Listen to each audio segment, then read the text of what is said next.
நம்ம ஸ்கூல்ல musical chair competition வைக்க போறோம். இதுல யார் வின் பண்றாங்களோ அவங்களுக்கு இந்த சைக்கிள் பிரைஸா தர போறோம். இன்னைக்கு யார் தான் வின் பண்றாங்கன்னு பாப்போம். பாப்போ, நம்ம இந்த போட்டியில எப்படியாவது வின் பண்ணி இந்த சைக்கிளை வாங்கிடணும்டா.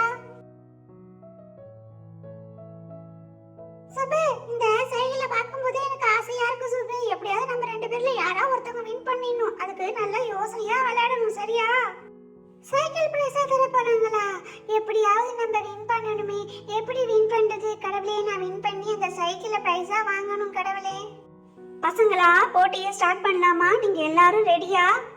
மிஸ், நீங்க ஸ்டார்ட் பண்ணலாம். நாங்க எல்லாரும் ரெடியா தான் இருக்கோம். சரி பசங்களா, நான் ரூல்ஸ் அண்ட் ரெகுலேஷன்ஸ் சொல்லிடுறேன். பசங்களா, நான் மியூசிக் போடுவேன். மியூசிக் நிறுத்தினதும் நீங்க உடனே சேர்ல உட்கார்ந்துடணும். யார் உட்கார்லையோ அவங்க அவுட். ஓகேவா? ஓகே மிஸ், நீங்க மியூசிக் போடுங்க மிஸ். நாங்க விளையாட ஆசையா இருக்கோம் மிஸ். பிடி மிஸ், பசங்க ரெடியா இருக்காங்க. நீங்க சேர்